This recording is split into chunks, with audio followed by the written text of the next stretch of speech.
Para orarmos, precisamos aprender, em primeiro lugar, a pedir de forma correta.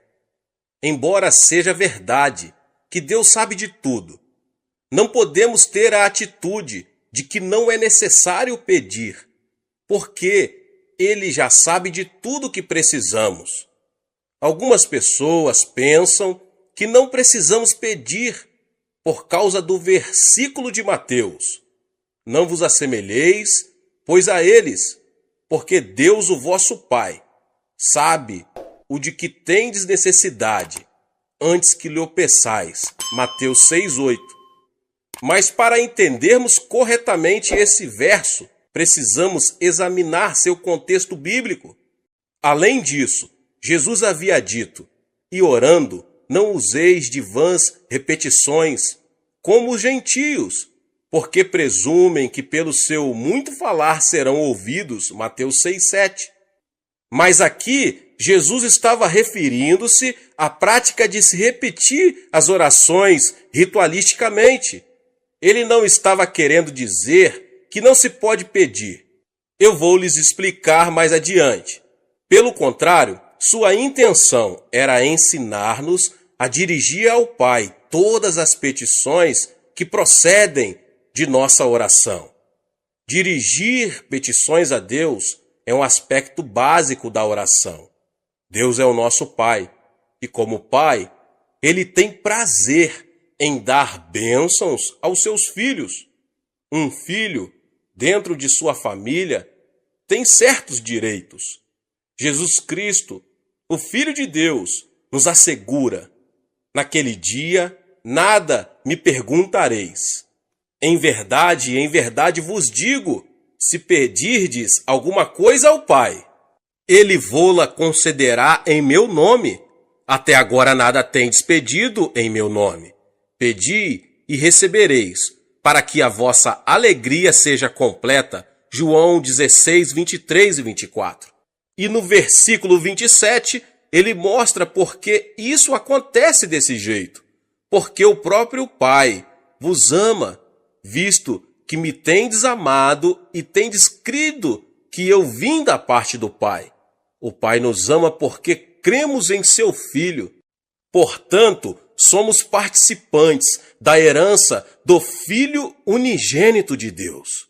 Deus é muito bondoso, meus irmãos e irmãs. Ele quer dar-nos todas as boas coisas, desde que lá peçamos. Ora, se vós, que sois maus, sabem dar boas dádivas aos vossos filhos, quanto mais vosso Pai que estás nos céus dará boas coisas ao que lhe pedirem. Cristo veio a este mundo para proporcionar redenção e restauração ao homem caído. Quando Cristo estava preso na cruz, Deus estava cumprindo as condições necessárias para que a humanidade pudesse voltar a ter comunhão completa com Ele. Paulo disse o seguinte, a saber, que Deus estava em Cristo, reconciliando consigo mesmo o mundo, não imputando aos homens as suas transgressões, e nos confiou a palavra da reconciliação. Com base na obra reconciliadora do Pai, todos nós temos a possibilidade de sermos salvos. Mas a salvação tem que ser pregada até os confins da terra, oferecendo a todos os homens a oportunidade de aceitarem ou rejeitarem o Evangelho, a boa nova de que o preço já foi pago e que todos os homens podem ter acesso direto a Deus. Mas para receber essa grande bênção da salvação, os homens terão que pedi-la. Pelo arrependimento, eles devem pedir a Cristo que lhes perdoem os pecados. Devem pedir a Cristo que entre em seu coração. Embora o dom da salvação esteja à disposição de todos, só podemos apropriarmos dele pedindo. E não é somente a regeneração que obtemos pela petição. Também a plenitude do Espírito Santo está à nossa disposição, bastando simplesmente que peçamos. Quanto mais o Pai Celestial dará o Espírito Santo àqueles que lhe pedirem, Lucas 11:13. Mas não só o dom da salvação, mas também a plenitude do Espírito Santo e todas as demais bênçãos estão à nossa disposição e podemos obtê-las pela petição em oração. Tiago afirma que Deus não negará a sabedoria a ninguém, mas a dará liberalmente, desde que a peçamos com fé. Podemos obter os dons do Espírito Santo, bastando para isto que os peçamos. Cura, libertação, prosperidade e bênçãos são coisas que todos podemos pedir a Deus. Temos o direito também de orar a Deus por um avivamento. Pedir ao Senhor chuva no tempo das chuvas serôdias, ao Senhor, que faz as nuvens de chuva, dá aos homens aguaceiro. Zacarias 10:1. A bênção de Deus pode ser nossa, basta que a peçamos. Podemos receber as bênçãos de Deus, que em Zacarias são tipificadas como chuvas, porque Deus ordenou que as peçamos. Está bem claro que Deus está desejoso de abençoar seus filhos.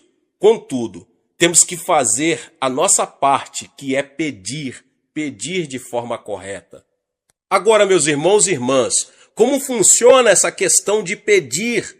Como podemos obter a resposta de nossas petições? Há, contudo, 4 passos. O primeiro passo, temos que pedir com fé. O simples fato de pedir alguma coisa a Deus não é garantia de uma resposta positiva. E tudo quanto pedirdes em oração, crendo, recebereis. Mateus 21:22. O segundo passo, temos que manter um relacionamento com Cristo. Se permanecerdes em mim e as minhas palavras permanecerem em vós, pedireis o que quiseres e vos será feito. João 15:7. Quando permanecemos em oração, desenvolvemos-nos espiritualmente, de modo que os desejos dele passam a ser os nossos. O terceiro passo, temos que ter a motivação correta. Pedis e não recebeis, porque pedis mal, para esbanjardes em vossos prazeres. Tiago 4:3. Sabemos que é desejo de Deus dar-nos boas coisas. Contudo, muito de nossos pedidos são inspirados por puro egoísmo. Deus quer que nossas petições tenham a finalidade de glorificá-lo.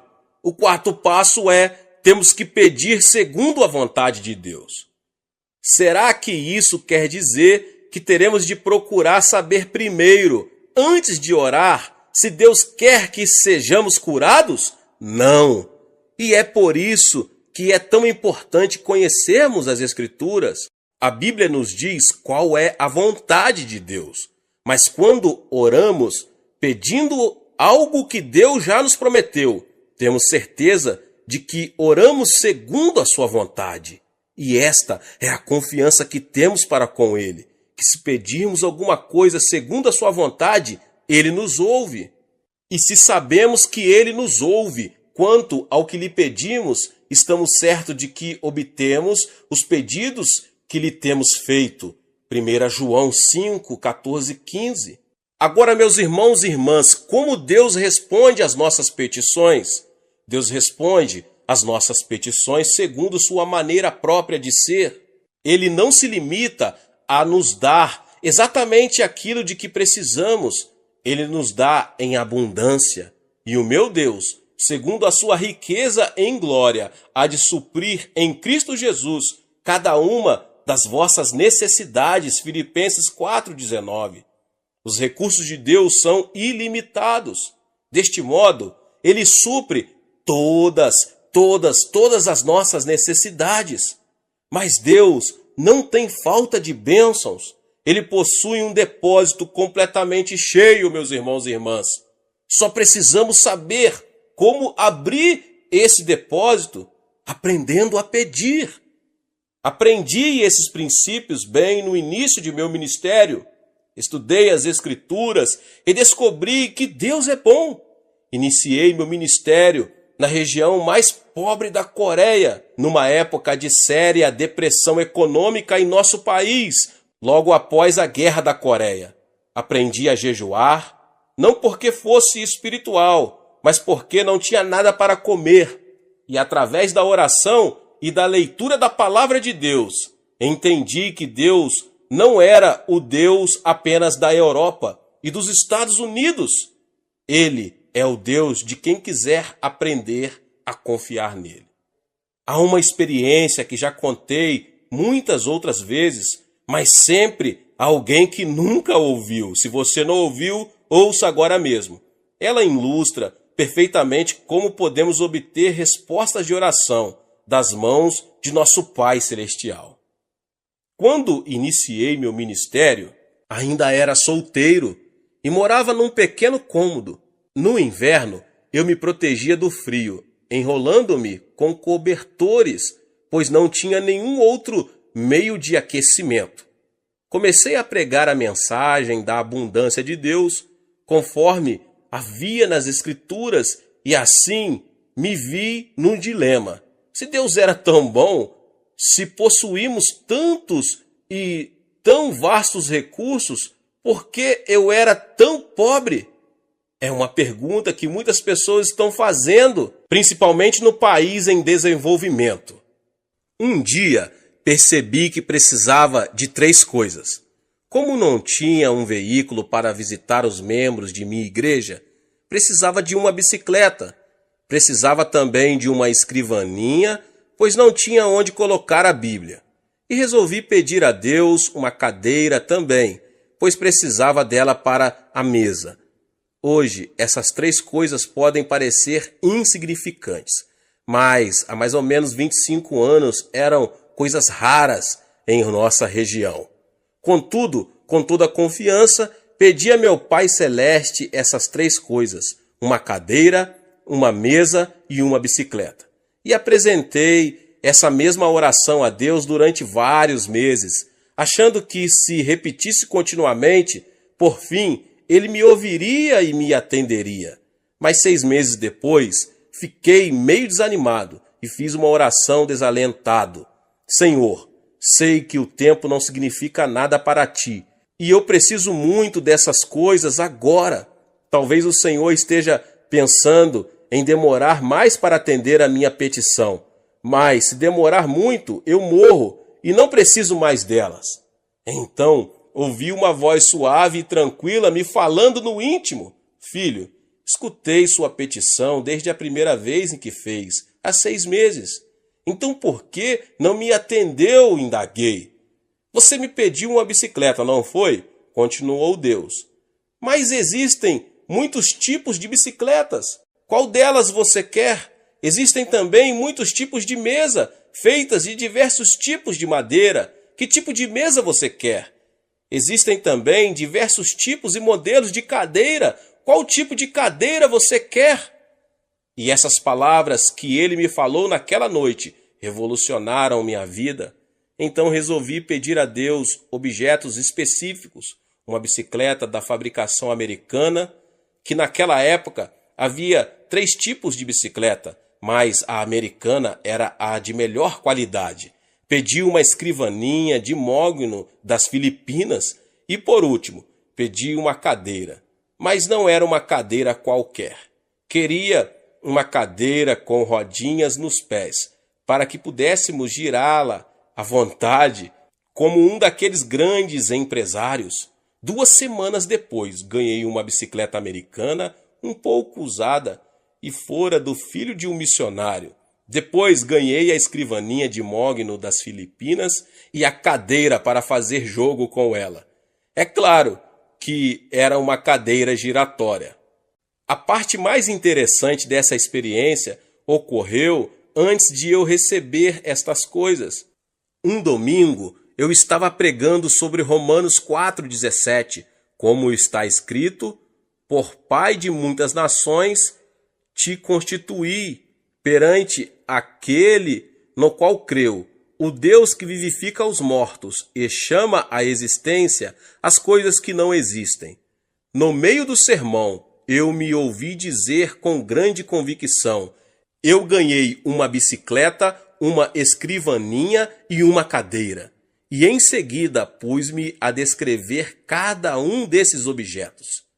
Depois do culto, 3 rapazes que hoje estão no ministério me procuraram e perguntaram: Pastor, será que poderíamos ver esses 3 grandes presentes que Deus lhe deu? Era bastante compreensível que eles estivessem curiosos, pois essas coisas eram muito incomuns naquela região. A caminho de casa comecei a me preocupar com o que ia dizer aqueles jovens quando vissem meu cômodo vazio.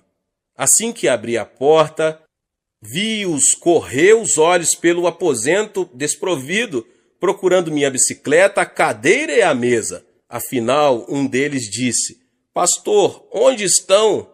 Indagou com expressão de espanto. Bem aqui, repliquei, apontando para o meu estômago. Deixe-me explicar fazendo uma pergunta. Continuei calmamente, admirado com minha resposta. Onde você estava antes de nascer? No ventre de minha mãe, respondeu um deles afinal. Certo, exclamei. E você já existia antes de nascer? Indaguei, vendo que um brilho começava a surgir no rosto deles. Já, claro que já existíamos no ventre de nossa mãe. Mas ninguém podia ver vocês, sorri. E eles disse qual era a minha condição naquele momento. Estou grávido também. Estou esperando uma cadeira, uma mesa e uma bicicleta de fabricação americana. Concluí todo orgulhoso, vendo a expressão de surpresa que havia no semblante deles, transformando-se em riso. Ora, pastor, então o senhor está grávido, disseram rindo. Tentei pedir silêncio a eles e que não contassem nada para ninguém, mas uma notícia como essa, um homem grávido, era difícil de manter em segredo. Então se espalhou pelo bairro a notícia de que o pastor da igreja local estava grávido, e quando eu passava, as mulheres olhavam para mim e riam. As criancinhas vinham colocar a mão em meu estômago para ver se sentiam ali a bicicleta. Mas depois, quando Deus me deu esses objetos, então foi minha vez de rir. E desse modo, Deus me ensinou a fazer orações específicas. É assim que se ora em fé. Não faça petições com generalidades, certifique-se bem do que você precisa e escreva. Depois, ao orar, apresente a Deus aquilo que você deseja com detalhes. Isso feito, passe a dizer que já o recebeu. Talvez não queira dizer em público, mas comece a dar graças a Deus e a confessar que já recebeu a resposta. Lembre-se de que se pedirmos com fé, Deus nos dará o que pedimos. É muito interessante que Deus tenha ensinado isto para um pastor de um pequeno país. Parece que geralmente só os pastores de países do Ocidente falam sobre a abundância das bênçãos de Deus ao atender suas necessidades. Mas eu posso testemunhar de que Ele pode fazer o mesmo por qualquer homem ou mulher que lhe o pedir segundo a sua santa palavra. Muitas vezes deixamos que as condições sociais ou econômicas em que vivemos venham a ditar o nível de nossa fé. É por isso que devemos pedir a Deus que amplie nossa visão e nossos sonhos, já que estes são a linguagem do Espírito Santo. Tendo uma visão mais ampla, poderemos obter maiores bênçãos de Deus. Certa vez, Winston Churchill disse que os grandes homens procedem de grandes países, vivem em épocas de grandes realizações e desempenham grandes tarefas. Em geral, é assim que acontece. Contudo, meus irmãos e irmãs, Jesus Cristo, o Filho de Deus, veio de um país fraco e pequeno, Israel, e na época em que ele viveu, sua terra estava sob o domínio do Império Romano. Embora ele tenha realizado a maior de todas as tarefas, certamente não viveu numa época de grandes realizações para o povo de Israel. E, no entanto, ele constituiu o ponto central de toda a história. Não importa quem você é, você pode causar um grande impacto. Sua vida pode mudar seu país ou o mundo se você souber fazer a oração de petição. Deus deseja dar-nos muito mais do que imaginamos. Peça a Deus o dom que lhe possibilitará ter o maior impacto na situação em que você se encontra. Não se contente com uma situação comum. Sou de uma família pobre e de um país pobre e vivia em circunstâncias adversas. Apesar disso, nunca tive de abrir caminho à força para chegar diante dos grandes deste mundo. O dom da graça que Deus me concedeu tem me colocado diante de reis, rainhas, presidentes e de muitos mais notáveis líderes mundiais. Se Deus fez isso por mim, pode fazer por você também. Mesmo que você, que agora ouve essa mensagem, vive num país pobre da América Latina, sua vida pode deixar uma marca profunda nesse país e no mundo. Onde quer que você esteja agora, Deus pode e quer usá-lo para ajudar a atear o fogo do avivamento que irá varrer a África, a Ásia, a Europa, a América. Peça e você receberá, mas peça com fé, em o nome de Jesus. Deus disse a Moisés o seguinte: de lá buscarás ao Senhor teu Deus, e o acharás, quando o buscares de todo o teu coração e de toda a tua alma. Deuteronômio 4:29. O homem foi criado com o impulso de buscar comunhão com Deus. Existe nele um vazio que não pode ser preenchido com nada, a não ser uma genuína comunhão com Deus. Por mais que ele adquira coisas, elas nunca poderão tomar o lugar dessa comunhão, que preenche a própria essência do ser, dando-lhe um objetivo para a vida e alimentando sua alma. Deus criou Adão e instilou nele o fôlego da vida. Ele foi um ser físico antes de ser espiritual. Esta dimensão espiritual lhe deu a capacidade de manter comunhão e intercâmbio com Deus no meio do jardim, na virada do dia. Ao pecar, o homem perdeu essa possibilidade. Mas Deus ainda desejava manter comunhão com ele, e então tomou a iniciativa em Abrão. Este veio a ser o pai, Abraão, de todos os fiéis que iriam ter a oportunidade de manter comunhão com Deus.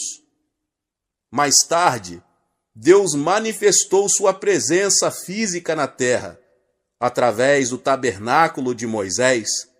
Contudo, com poucas exceções, só o sumo sacerdote podia entrar na terceira divisão do tabernáculo, que era chamado o Santo dos Santos. No reinado de Davi, assim que ele foi aclamado rei de Israel, a primeira coisa que fez foi mandar trazer para o local de culto de Israel a Arca da Aliança, que era símbolo da presença de Deus. Entretanto, ao invés de recolocá-la ao tabernáculo, ele deveria, por ordem de Deus, erigir uma casa própria em Sião, onde Davi morava. Pois o Senhor escolheu a Sião, preferiu-a por sua morada. Salmos 132:13. Em Sião, Deus teria um contato direto com Israel e manteria comunhão com seu povo. Todavia, a adoração que o povo prestava a Deus voltou a assumir um estilo ritualístico.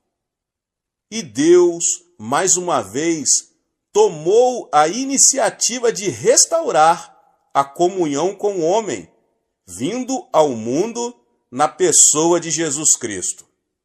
Hoje, na era da Igreja, Deus nos deu o Espírito Santo, para que pudéssemos manter comunhão com o Pai e o Filho.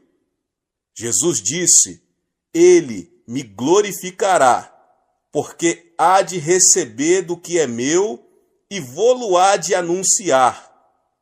Tudo quanto o Pai tem é meu, por isso é que vos disse que há de receber do que é meu e vou-lo-á de anunciar. João 16, 14 e 15.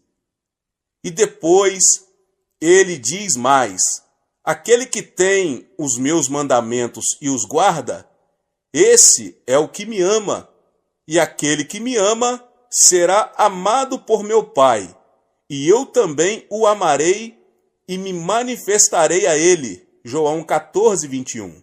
E no versículo 23 ele diz: se alguém me ama, guardará a minha palavra, e o meu Pai o amará, e viremos para ele e faremos nele morada. A oração como petição é muito importante para obtermos as coisas de que precisamos. Mas orar não é apenas pedir, é mais que isso.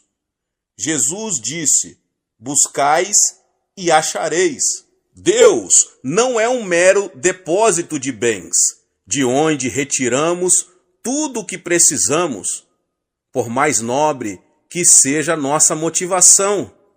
Ele é um ser vivo que deseja manter comunhão conosco. Mas vem a hora, e já chegou, em que os verdadeiros adoradores adorarão o Pai em espírito e em verdade, porque são estes que o Pai procura para seus adoradores. João 4, 23. Portanto, o outro nível de oração, que vem depois da oração de petição, é buscar. Isso não implica supressão da petição. O maior não suprime o menor, mas o menor está sempre incluído no maior. O apóstolo Paulo levou uma vida de oração e comunhão com Cristo. Ele dá o seguinte testemunho à igreja de Filipos: mas o que para mim era lucro, isto considerei perda por causa de Cristo. Sim, deveras considero tudo como perda, por causa da sublimidade do conhecimento de Cristo Jesus, meu Senhor, por amor do qual perdi todas as coisas e as considero como refúgio para ganhar a Cristo. Filipenses 3, 7 e 8. Como é que Paulo pôde ganhar a Cristo? Sabemos que a salvação é um dom de Deus, pela graça, mediante a fé. O que Paulo está dizendo neste texto não é que faz isso para ganhar a salvação, mas ele se refere a uma profunda comunhão com Cristo. Esse nível de comunhão não se consegue por acaso. Tem que ser buscado e, por isso, exige esforço da nossa parte.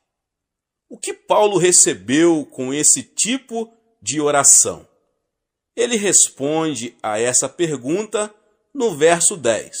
Para o conhecer e o poder da sua ressurreição e a comunhão dos seus sofrimentos, conformando-me com ele na sua morte. E depois prossigo para o alvo, para o prêmio da soberana vocação de Deus em Cristo Jesus. E no versículo 15, ele apresenta um desafio a todos nós.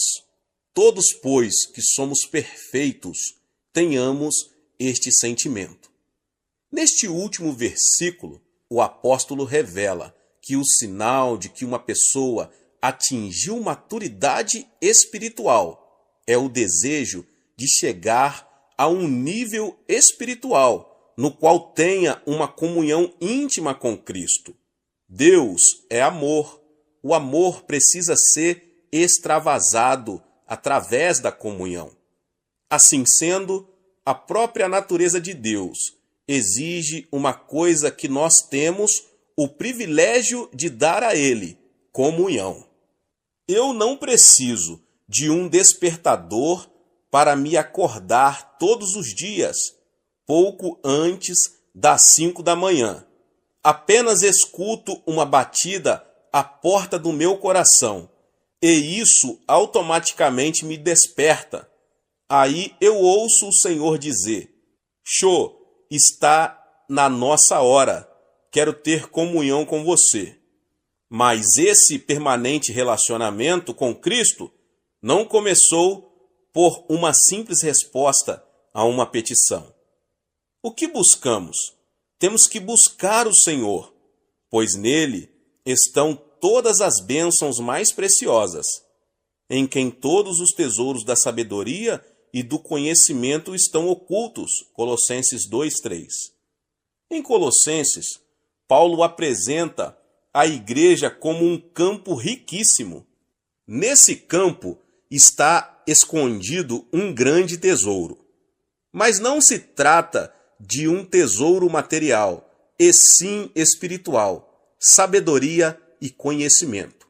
Quando um recém-convertido ora, normalmente recorre ao trono de Deus em momentos de grandes dificuldades.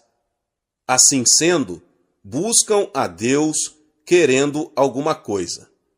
Isso é bom e é muito importante. Deus quer que peçamos a Ele as coisas. Contudo, algumas pessoas veem a Cristo apenas como se Ele fosse um armazém, aonde vão com uma lista de compras para obter bênçãos de que precisam.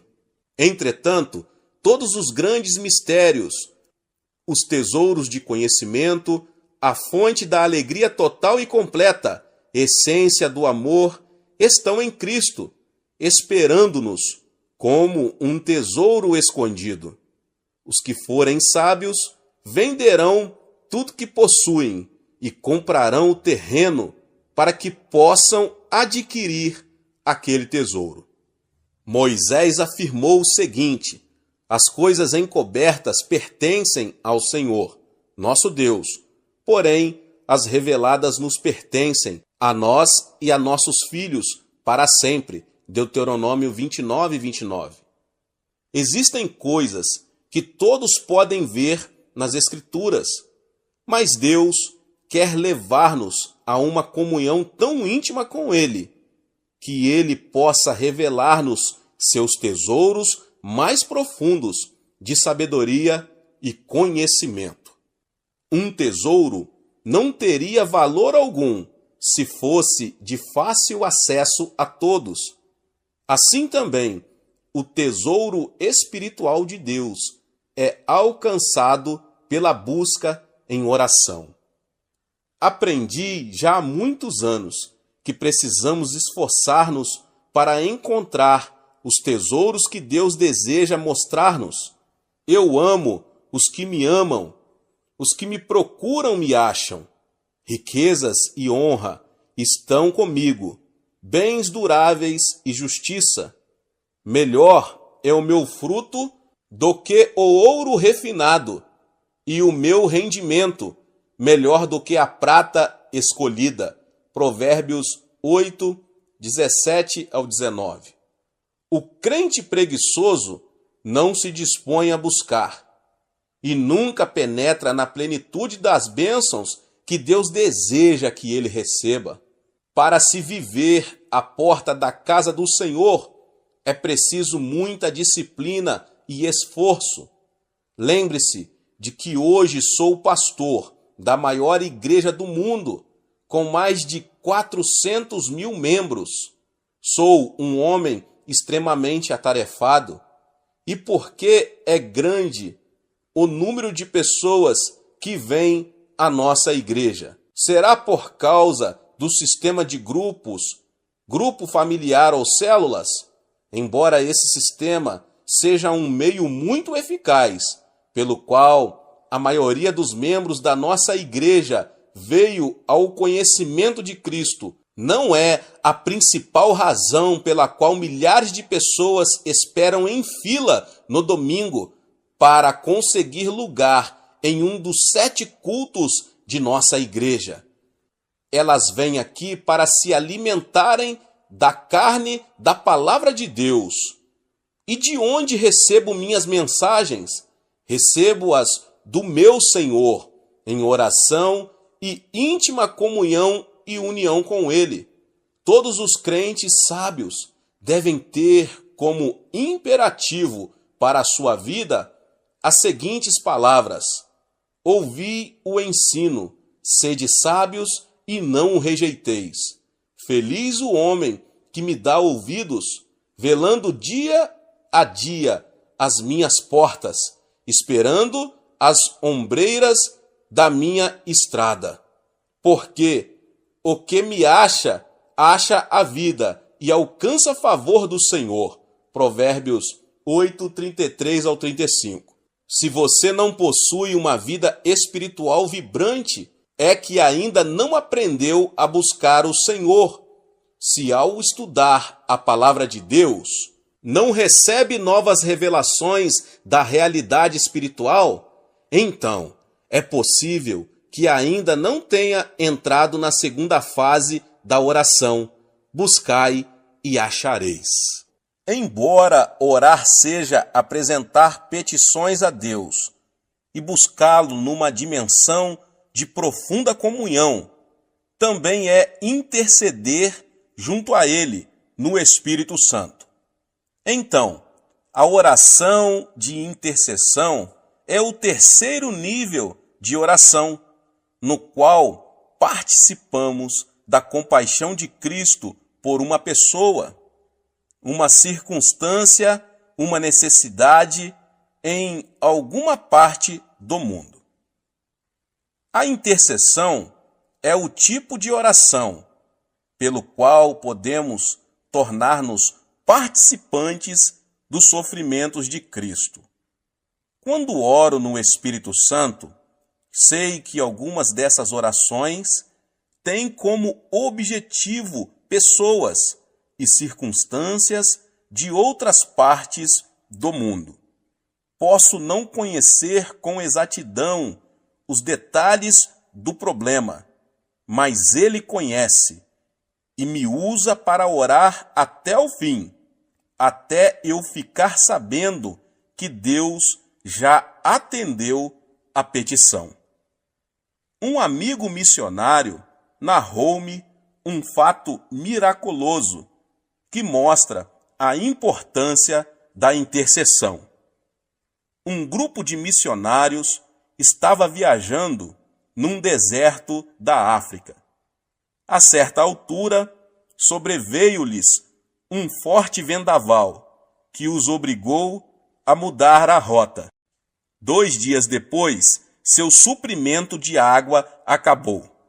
Ficaram a vaguear pelo deserto, sofrendo desidratação. De repente, deram com um poço de água e foram salvos. Mais tarde, voltando a esse lugar onde tinham sido salvos, constataram que o poço não existia. Na ocasião em que estavam passando por aquela necessidade, alguém estivera intercedendo em oração e Deus fizera um milagre. Em 1965, conheci uma senhora que me relatou sua experiência de intercessão em favor de nossa igreja. Após fundar minha primeira igreja, que ficava numa localidade afastada de Seul, comecei um trabalho pioneiro para a organização de uma igreja no centro da capital. 20 anos antes de eu começar essa igreja em Seul, aquela senhora tinha tido 3 visões dela. Após cada uma das visões, ela intercedeu por nós no Espírito. Na ocasião em que ela orava, 1944. O país ainda estava debaixo da ocupação japonesa e não havia ainda qualquer plano acerca da igreja. Mas o Espírito Santo sabia que essa igreja, que se chamava de Igreja de Sudaemon, por causa do local onde se situava, iria tornar-se a igreja central do Evangelho pleno. Deus usou aquela senhora fiel numa oração de intercessão para levar o Espírito Santo a pairar sobre essa área muitos anos antes que a visão viesse a se concretizar. E quando o Espírito paira sobre uma região, ele tem consigo toda a dinâmica da vida, assim como uma semente, no plano material, tem consigo a vida e dá origem a ela. Esse ponto é muito importante, e por isso que desejo estender-me um pouco mais nele.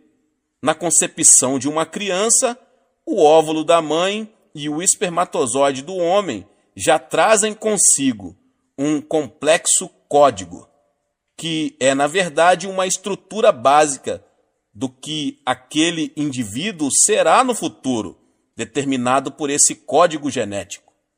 Quando o Espírito Santo produz vida, grande parte da dinâmica dessa vida é determinada pela vontade de Deus e implementada pelo Espírito Santo. Em 1944, ninguém imaginava que no futuro Deus ergueria no centro de Seul uma igreja que seria o meio pelo qual toda a nação coreana iria receber o Evangelho. Mas o Espírito Santo sabia, pois conhece a mente de Deus. Por isso, ele despertou uma fiel intercessora que iria orar no Espírito 20 anos antes de tornar-se evidente a realidade pela qual intercedia. Essa senhora viu a igreja, viu que ela seria a maior igreja do mundo. Ela teve a mesma experiência de Simeão e Ana, em Lucas, no capítulo 2. Eles reconheceram que a criança que se achava diante deles naquele momento e que tinha apenas 8 dias de nascida, seria o Messias de Israel. Agora, quais são as qualidades de um intercessor?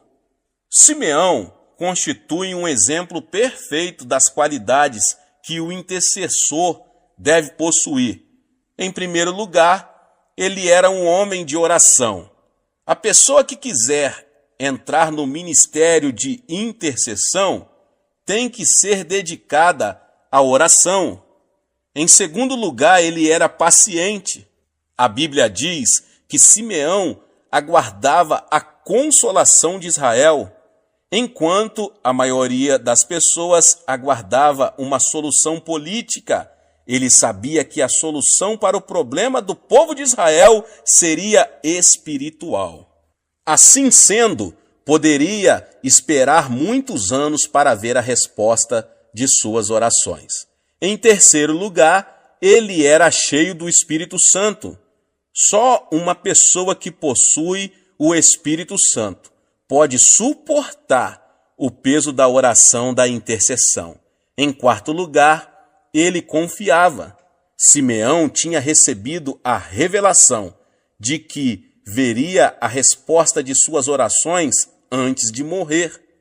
Então ele passou a ir ao templo todos os dias, fielmente, durante anos e anos, até que chegou finalmente a ocasião em que Cristo foi apresentado ali.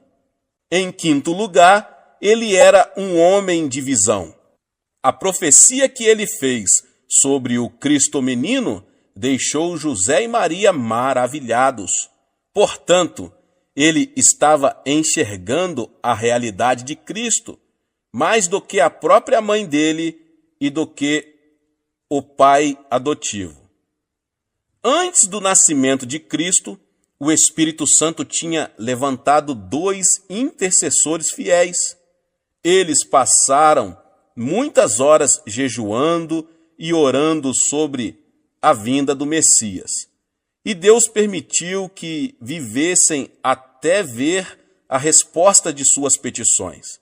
Desse modo, seu ministério de intercessão foi registrado para sempre nas Escrituras. A oração de intercessão é necessária para o cumprimento da vontade de Deus. Isso não quer dizer que Deus seja capaz de realizar sua vontade sozinho, mas Ele resolveu incluir nossa participação na realização dela. Assim sendo, aqueles que assumem o ministério de intercessão, na verdade, se tornam partes integrantes da realização dos planos e propósitos de Deus. Agora, por que a intercessão é necessária? Antes de analisarmos a necessidade da intercessão, devemos ver o que nós, discípulos de Cristo, somos nessa terra. Nós somos o sal da terra, Mateus 5,13. O sal dá sabor aos alimentos, aos quais é adicionado. Jó disse o seguinte: comer-se-á sem sal o que é insípido? Jó 6,6. A igreja deve ter na terra a mesma função do sal. Nossa presença na terra impede que Deus destrua este mundo pecaminoso, como destruiu Sodoma e Gomorra. Assim, Ele coloca sobre nós a responsabilidade do retardamento do juízo final, dando mais tempo aos homens para que aceitem ou rejeitem a Jesus Cristo como Salvador. Da mesma forma, somos embaixadores de Cristo. Assim, somos enviados como representantes oficiais de nosso governo, o Reino de Deus, para apresentar seus interesses em um país estrangeiro. Quando 2 governos estão em guerra, a primeira coisa que fazem é retirar seus embaixadores. Portanto, o fato de permanecermos nesta terra significa que Deus ainda está suportando o pecado do mundo e ainda há tempo para se pregar o Evangelho. Mas o sal também restringe o processo da deterioração.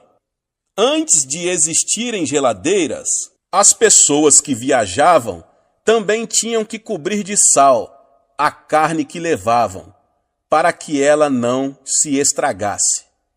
O espírito do anticristo já está em operação na terra desde o 1º século. João escreveu o seguinte: e todo espírito que não confessa a Jesus não procede de Deus. Pelo contrário, este é o espírito do anticristo, a respeito do qual tendes ouvido que vem, e presentemente já está no mundo. Filhinhos, vós sois de Deus, e tendes vencido os falsos profetas, porque maior é aquele que está em vós do que aquele que está no mundo. 1 João 4, 3 e 4. O espírito do anticristo, que é o espírito do desrespeito às leis, está operando com uma influência cada vez maior no mundo. Eventualmente, esse espírito produzirá o anticristo em pessoa. Por meio da igreja, o Espírito Santo está detendo essas forças contrárias a Deus, até que essa força positiva seja removida da terra.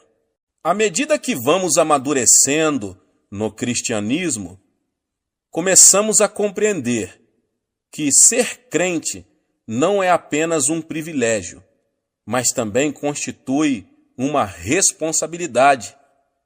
E sendo a principal barreira que impede a expansão da influência de Satanás no mundo, precisamos entender bem a importância da oração de intercessão. Se não entendermos claramente nossa condição de sal da terra e por negligência permitimos que o mal assuma o controle das circunstâncias naturais prevalentes em nosso país, então o sal terá perdido seu sabor. Naquela ocasião, Jesus disse: para nada mais presta, senão para ser lançado e ser pisado pelos homens. Nós fomos chamados por Deus também para sermos um reino de sacerdotes. E como corpo sacerdotal de reis, recebemos a autoridade. A tarefa do sacerdote do Antigo Testamento era interceder pelo seu povo diante do propiciatório. Assim também, em nossas orações de intercessão, exercemos nosso papel de sacerdotes do Novo Testamento, tomando posição na brecha, clamando pelas necessidades do povo de Deus. Deus determinou que seus filhos governem conjuntamente com Cristo. Ele não governa sobre nós, eximindo-nos de responsabilidades, mas ele nos delegou a autoridade para assisti-lo em seu governo na terra.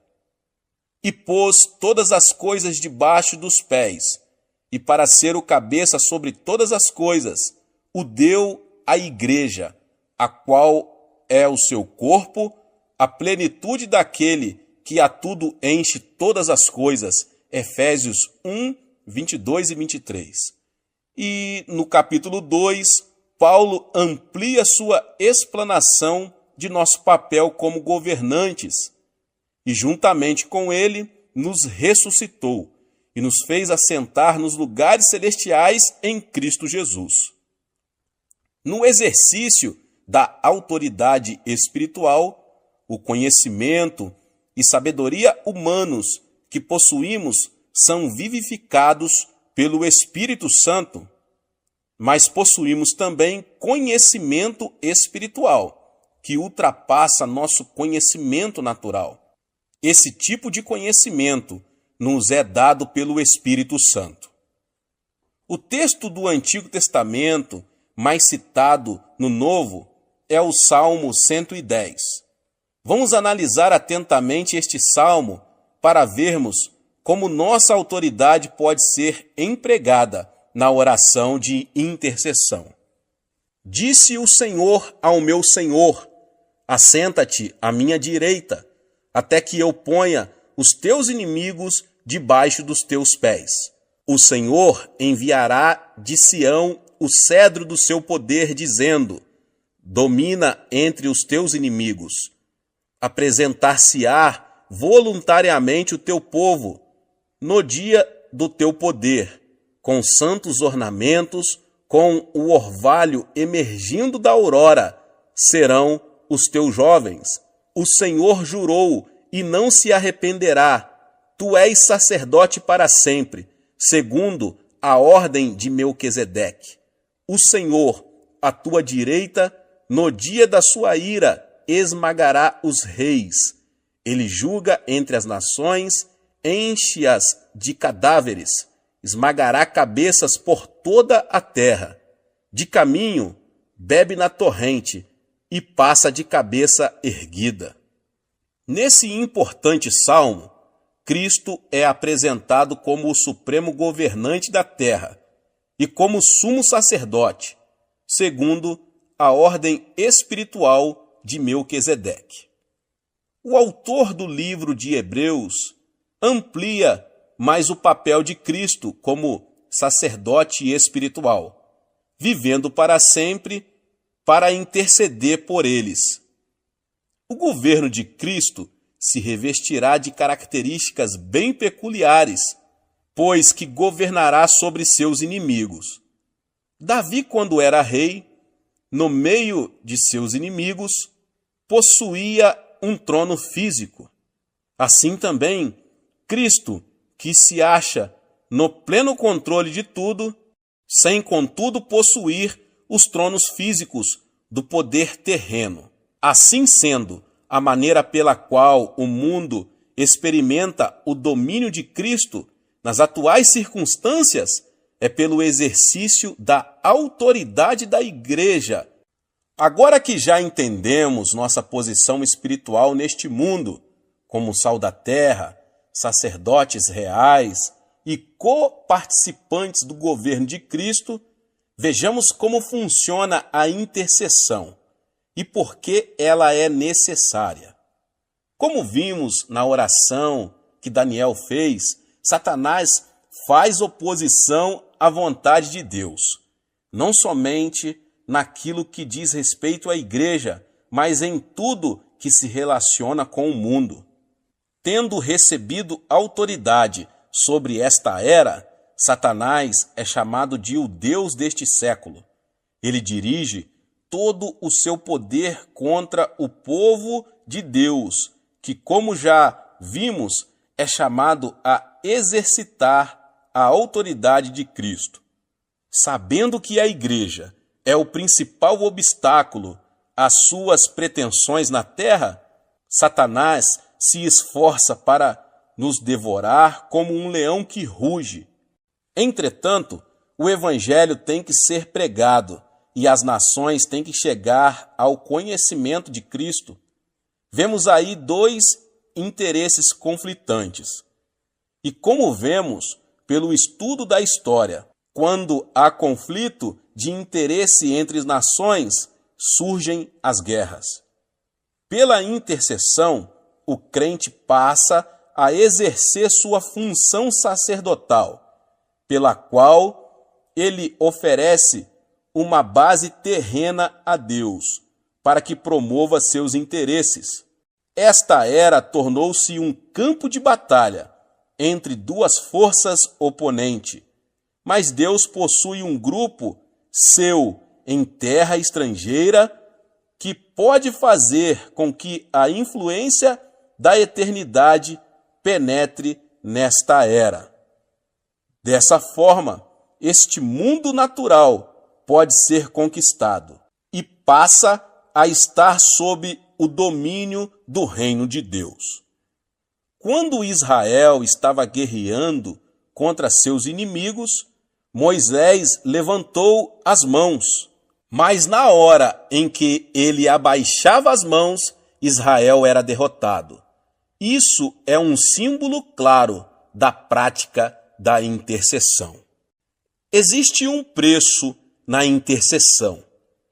Antes de compreendermos o preço da oração intercessória, precisamos entender o sofrimento atual de Cristo. Quando Saulo estava viajando para Damasco, ele viu uma luz fortíssima. Enquanto seus companheiros de viagem ouviam um trovão, ele ouviu claramente uma voz do céu que indagava: Saulo, Saulo, por que me persegues? E a resposta dele foi: Quem és, Senhor? E Cristo respondeu: Eu sou Jesus, a quem tu persegues. Saulo, que mais tarde passou a ser chamado Paulo, nunca pensara que estivera perseguindo a Jesus Cristo. Perseguia apenas a igreja. Contudo, o Senhor não lhe perguntou por que estava perseguindo o seu povo. Perguntou por que Paulo perseguia a ele. Nós somos o corpo de Cristo. Tudo que nós, que somos membros dele, sentimos, ele sendo a cabeça, sente também. As dores que nós sentimos, na realidade, não são percebidas na superfície do corpo, no local afetado, mas no cérebro que fica em nossa cabeça. O cérebro projeta a dor para a parte do corpo que está afetada, para que seja tomada a providência necessária. Assim acontece também com o corpo de Cristo. Ele sente tudo o que sentimos, ele sofre o que sofremos, mas sendo a cabeça, o sofrimento dele é mais intenso. É verdade que as pessoas que podem infligir-nos maior sofrimento são as que estão mais perto de nós. Infelizmente, alguns crentes voltam para o mundo, rejeitando o precioso Senhor que os salvou. Lemos em Hebreus que, de novo, estão crucificando para si mesmos o Filho de Deus e expondo-no à ignomínia. Hebreus 6,6. Portanto, cada vez que um crente se volta para o mundo, Cristo sofre novamente o que passou na cruz.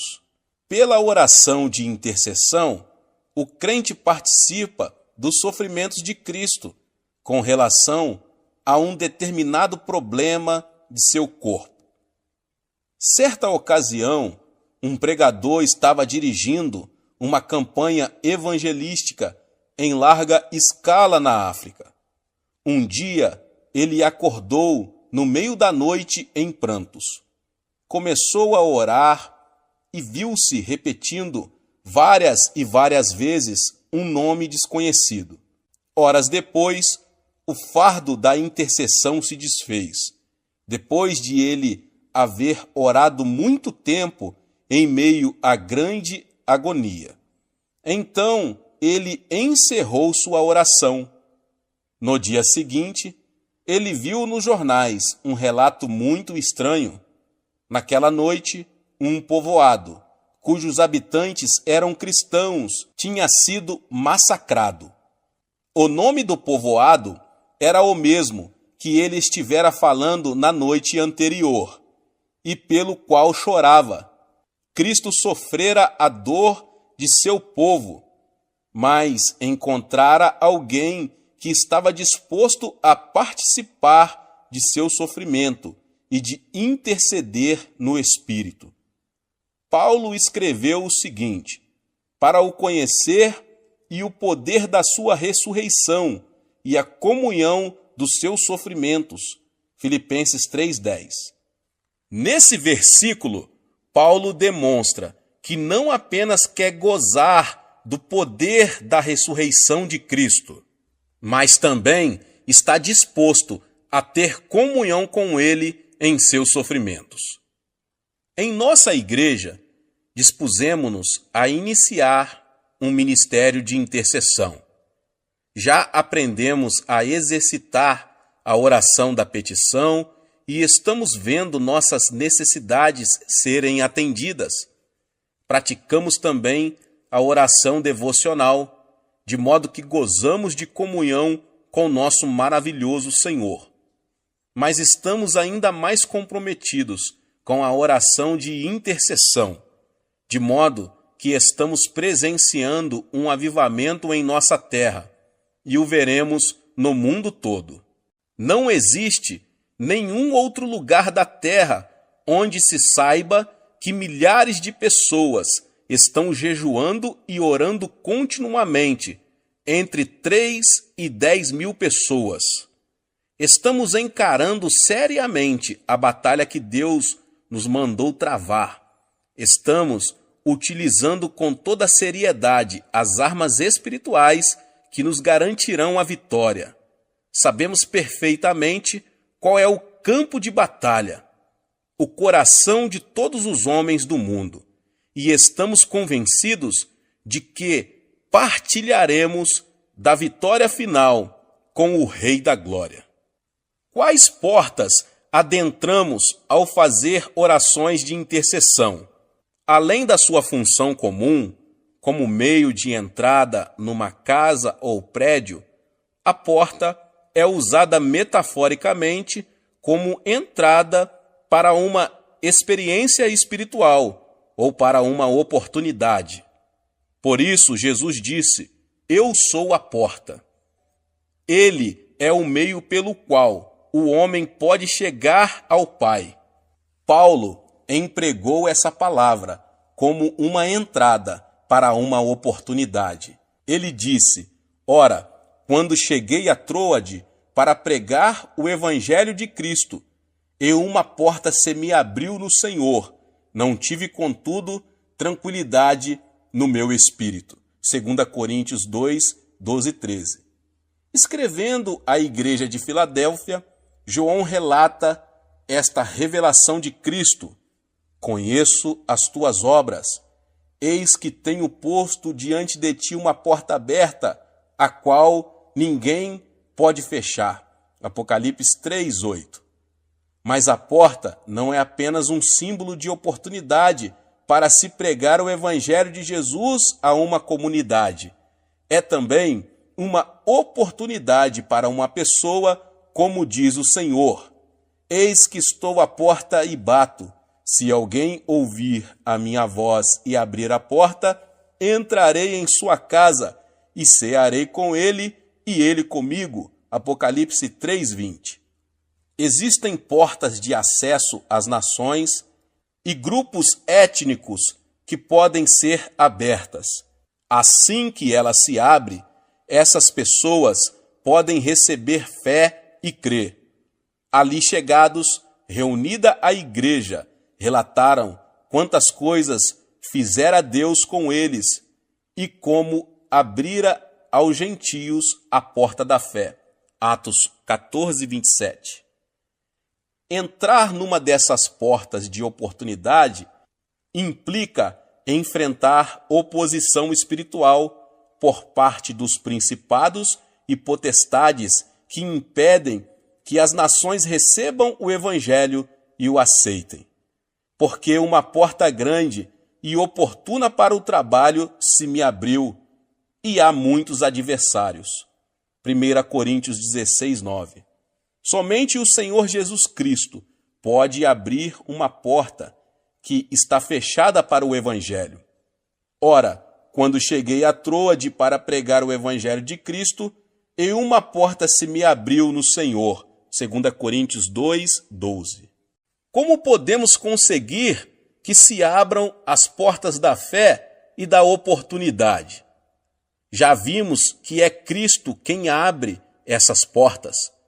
Contudo, Deus nos tornou membros do corpo dele. Isso significa que a cabeça tomou a deliberação de atuar na terra através de seu corpo. Assim, é necessário que utilizemos as armas da oração intercessória para resistirmos às forças espirituais que estão mantendo essas portas fechadas. Logo que as orações rompem essa barreira, Cristo pode abrir a porta e toda uma cidade, nação ou raça pode ser salva. Paulo confirma isso quando diz: suplicai ao mesmo tempo também por nós, para que Deus nos abra a porta à palavra, a fim de falarmos do mistério de Cristo, pelo qual também estou algemado, para que eu o manifeste como devo fazer. Colossenses 4:3 e 4. E Cristo não quer abrir apenas as portas da oportunidade para que o seu povo possa pregar o evangelho. Existem portas de revelação e conhecimento que também podem ser abertas. Jesus repetiu muitas vezes a seguinte frase: quem tem ouvidos, ouça. Essa afirmação, dirigida às igrejas do Apocalipse, nos capítulos 2 e 3, nos mostra que muitas vezes não entendemos o que ouvimos. É preciso que a porta do entendimento seja aberta para que nossa mente compreenda o que Deus deseja revelar-nos. Depois destas coisas, olhei, e eis não somente uma porta aberta no céu, como também a primeira voz que ouvi, como de trombeta, ao falar comigo, dizendo: sobe para aqui, e te mostrarei o que deve acontecer depois destas coisas. Imediatamente eu me achei em espírito. Apocalipse 4:1 e 2. Vimos no livro de Atos que Deus pode abrir uma porta de oportunidade e mantê-la aberta para que preguemos o evangelho sem empecilhos. Paulo tinha sido acusado formalmente e conduzido a Roma que naquela época era o centro da pecaminosidade. Ele orou e pediu a outros que intercedessem por ele. Por fim, abriu-se ali uma porta, pois 2 anos permaneceu Paulo na sua prova, onde recebia todos os que o procuravam, pregando o reino de Deus e com toda a intrepidez, sem impedimento algum, ensinava as coisas referentes ao Senhor Jesus Cristo. Atos 28, 30 e 31. E assim termina o livro de Atos. É importante observar que o Espírito Santo encerra o livro, como que deixando uma porta aberta. Naturalmente, muita gente sabe que o livro não tem um fecho gramatical bem definido. Podemos deduzir isso, já que Lucas, sendo médico, deveria ter um bom domínio do grego, que ele ainda está sendo escrito, pois a igreja ainda está realizando os atos do Espírito Santo. Embora saibamos que, ao final, Paulo foi executado, o fato é que a história oficial da igreja primitiva conclui com uma nota positiva. Depois que Deus abre a porta da oportunidade espiritual, ninguém pode proibir a pregação do Evangelho. Deus pode, inclusive, bloquear a oposição que emana de nossos próprios irmãos em Cristo. É uma pena que tenhamos de desperdiçar tantas energias devido à falta de unidade dentro da igreja. Em vez de o povo de Deus lutar contra vosso verdadeiro inimigo, o diabo, muitos se opõem uns aos outros. Contudo, pode haver uma porta aberta que atue de forma de bloqueio para a oposição que brota de dentro. Paulo experimentou isso em Atos 28. Então, eles disseram: nós não recebemos da Judéia nenhuma carta que te dissesse respeito. Também não veio qualquer dos irmãos que nos anunciasse ou dissesse de ti mal algum. Portanto, está claro que o que os crentes do mundo inteiro precisam entender e começar a fazer é atuar nesse terceiro nível da oração, a intercessão. Bata e a porta se abrirá. Como já afirmei, não podemos fazer uma distinção muito exata entre os 3 tipos de oração. Podemos fazer petições, ter comunhão e intercessão no mesmo momento de oração. É difícil interceder sem ter comunhão com Cristo. Nossas petições serão mais eficazes na comunhão. E a intercessão implica fazer petições e ter comunhão. Contudo, se entendermos mais claramente esses 3 tipos de oração, poderemos orar com maior eficiência. Quando novos convertidos, encaramos a oração como um meio pelo qual podemos receber bênçãos de Deus. Com o passar do tempo, vamos amadurecendo espiritualmente e desejamos mais que isso. Agora, nossa experiência já não possui mais aquele forte sabor de novidade e podemos até pensar que estamos nos afastando da fé. O que está acontecendo, na verdade, é que estamos sendo desmamados e já nos encontramos preparados para ingerir alimento sólido. É então que precisamos passar a ter comunhão espiritual com Cristo através da obra do Espírito Santo. Assim, quem tem início o nosso relacionamento pessoal com Cristo, começamos a ter o mesmo sentimento que Ele. Não podemos mais permitir que as coisas continuem do mesmo jeito de antes. E por isso nos apresentamos voluntariamente para fazer parte do exército da oração. Davi proferiu a seguinte profecia: apresentar-se-á voluntariamente o teu povo no dia do teu poder. Muitos perguntam por que estamos gozando de um avivamento contínuo aqui na Coreia. Nós nos dispusemos voluntariamente a orar até que o evangelho seja pregado no mundo todo, e as portas irão se abrindo à medida que as forças espirituais do mal forem sendo imobilizadas em nome de Jesus. Deus abençoe a sua vida, você que ouviu essa palavra. Talvez você chegou aqui pela primeira vez e ainda não é inscrito no canal. Se inscreva no canal e ative o sininho das notificações. Todos os dias são postados vídeos abençoados aqui no canal para te abençoar. Deixe também um seu like e não esqueça de compartilhar este vídeo, esta palavra, com mais pessoas. Nos vemos nos próximos vídeos. Amém!